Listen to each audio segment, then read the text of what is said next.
Hey everyone, grab your tea and relax. Recently I was just chilling on YouTube, looking through my recommended videos. Most of them were of that song Heartbreak Anniversary, the one that goes something like Heartbreak Anniversary, you know, that one. And then within these recommended videos, my own video popped up and it said, oh, I failed medical school finals. Was it opening results or something along the lines of that? And I looked at the date and noticed it was the end of March, which it currently is. And yeah, it was my failing exam anniversary. And I sort of didn't know how to feel looking at that. It was a video that I haven't particularly forgotten because every time I look at my YouTube analytics, it's always there is my top video. So yeah, it's hard to forget.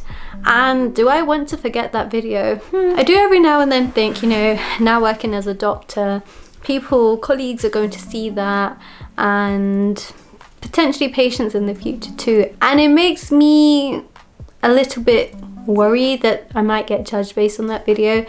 But then I have to remind myself of how many lives I have helped from the mere existence of that video and me sharing my experiences, because we all fail at many different types of things in life, and some of them are exams. It's not something that's spoken about openly, but it does happen, and as you can imagine, in lots of different areas too.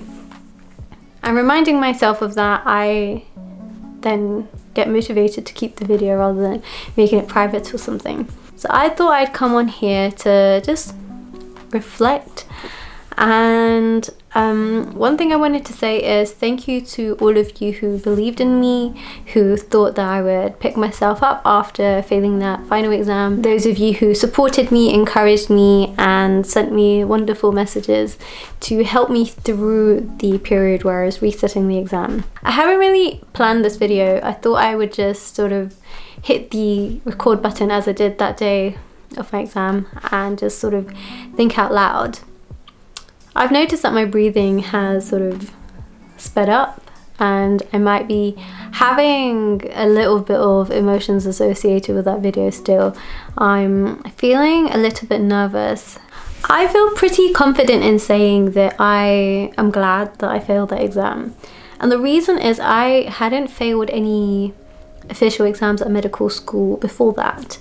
And the way that I saw failure then was very sort of rigid, where I thought, oh, you know, I'm so scared to fail. If I fail, that's the worst thing that could happen. Oh my God, failure defines me.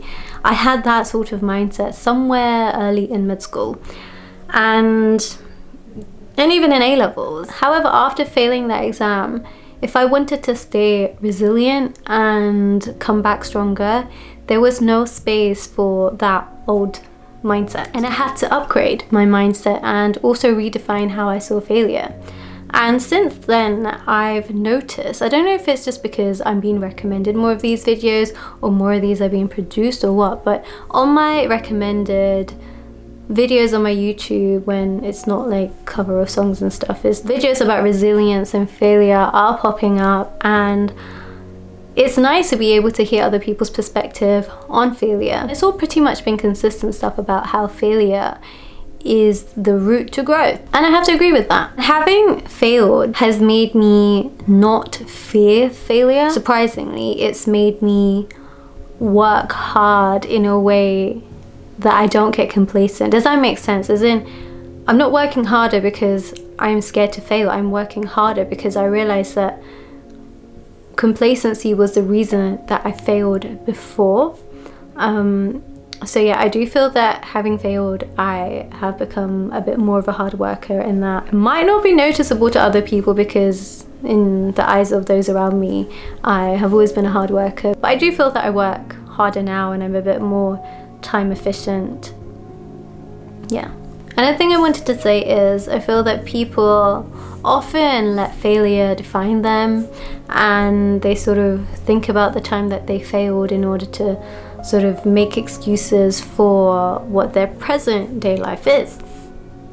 And I just wanted to, I guess, come on here as a reminder that, you know, I got through my failure. I failed once and then I worked really hard in order to make sure that I sort of had a second chance in passing my exam, and if I can do it, then you can probably do it too.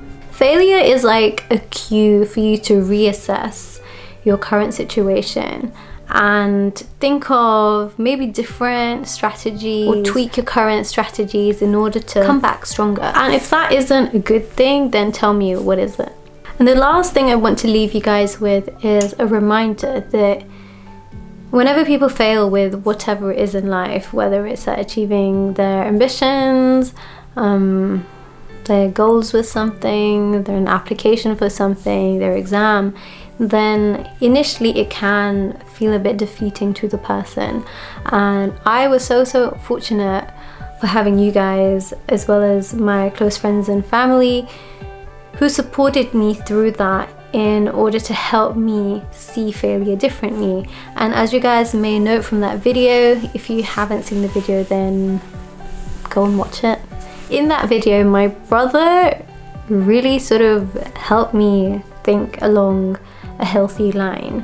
At the time, I was a bit in denial and I was making excuses like, oh, that exam didn't have the sort of questions that I was expecting to pop up. Whereas he was very much like, okay, that's in the past. What is the present situation? And how are you going to maximize your chances of passing in the next exam? In other words, how are you going to change your life now with newfound knowledge in order to get the outcomes that you want for yourself? And this sort of prompting during that video, you'll notice, was very healthy for me, but also I was able to then impart this mindset to those around me.